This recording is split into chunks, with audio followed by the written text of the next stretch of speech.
Alhamdulillah wassalatu wassalamu ala Rasulillah nabiyina Muhammadin wa alihi wa sahbihi wa man walah. Asyhadu an la ilaha illallah wa la syarikalah wa asyhadu anna Muhammadan abduhu wa rasuluh. Ketika kita mengusap khuf, yang kita usap bagian mana? Jawabnya bagian atas, bukan bagian bawah. Padahal yang menginjak najis dan kotorannya bagian bawah. Tapi kenapa yang diusap itu bagian atas? Ketika kita buang angin, kemudian kita berwudu, yang dicuci yang mana? Ternyata yang dicuci bukan pantat kan? Yang dicuci adalah tangan, wajah, kepala, demikian pula kaki. Coba deh kita pikirkan secara akal pikiran kita. Kira-kira masuk di akal nggak ya? Jawabnya mungkin kalau kita cerna-cerna sulit sekali. Nah, di sini kita mengambil sebuah faidah bahwa agama kita bukan berdasarkan ra'yu. Oleh karena itu, Ali bin Abi Thalib radhiyallahu anhu berkata, "Lau kana ad-dinu bir-ra'yi lakana asfal al-khuf aula bil mashi min a'la." Kalaulah agama ini berdasarkan kepada ra'yu, tentunya bagian bawah khuf lebih berhak untuk diusap daripada bagian atasnya. Walaqad ra'aitu Rasulullah SAW yamsahu dhahira khuffaihi. Tapi aku justru melihat Rasulullah SAW, kata Ali bin Abi Thalib, justru aku melihat Rasulullah SAW mengusap bagian atas khuf. Subhanallah, perkataan Ali bin Abi Thalib hendaknya kita renungkan baik-baik. Ya, kalaulah agama kita ini berdasarkan ra'yu, tentunya bagian bawah lebih berhak untuk dicuci atau diusap daripada bagian atas. Seakan beliau mengatakan agama kita bukan berdasarkan ra'yu, tapi agama kita berdasarkan wahyu. Ra'yu artinya pendapat dan akal pikiran. Agama kita berasal dari Allah, maka kewajiban kita adalah untuk senantiasa menjalankan perintah-perintah Allah. Walaupun secara ra'yu kita mungkin kita tidak bisa mencernanya. Makanya berapa banyak terkadang perkara-perkara yang sulit sekali untuk dicerna oleh akal kita. Tapi tentunya orang yang beriman dan bertakwa akan berkata sami'na wa ata'na. Kami mendengar, kami taat. Iya. Kenapa demikian? Karena ia beriman bahwa Allah lebih tahu dari hambanya. Bahwasanya ilmu Allah meluasi segala sesuatu. Sedangkan ilmu kita sangat sempit sekali. Akal kita sangat terbatas sekali. Maka apabila akal kita memikirkan sesuatu yang bukan di luar kemampuannya, pasti akan rusak. Maka kewajiban kita akal Islam, di dalam hal beragama ini adalah kita senantiasa sami'na wa ata'na. Kita mendengar dan kita taat. Walaupun di sana ada perkara-perkara yang bisa dicerna oleh akal pikiran kita. Karena yakinlah bahwa dalil yang sahih tidak mungkin bertabrakan dengan akal yang sehat. Hanya orang-orang yang diberikan oleh Allah kekuatan akal yang bisa mencernanya dengan baik.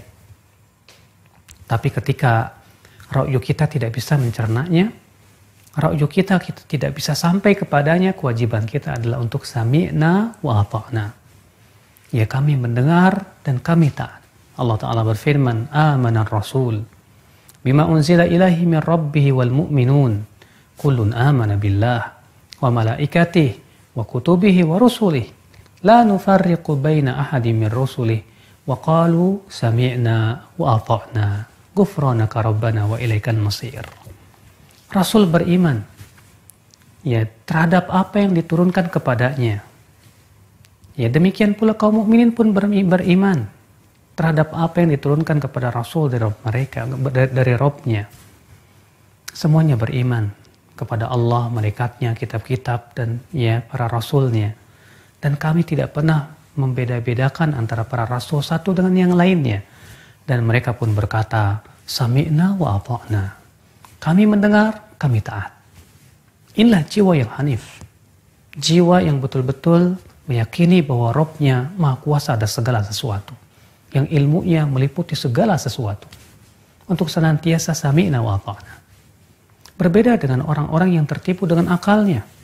Dia merasa bahwasanya akalnya itu meliputi segala sesuatu.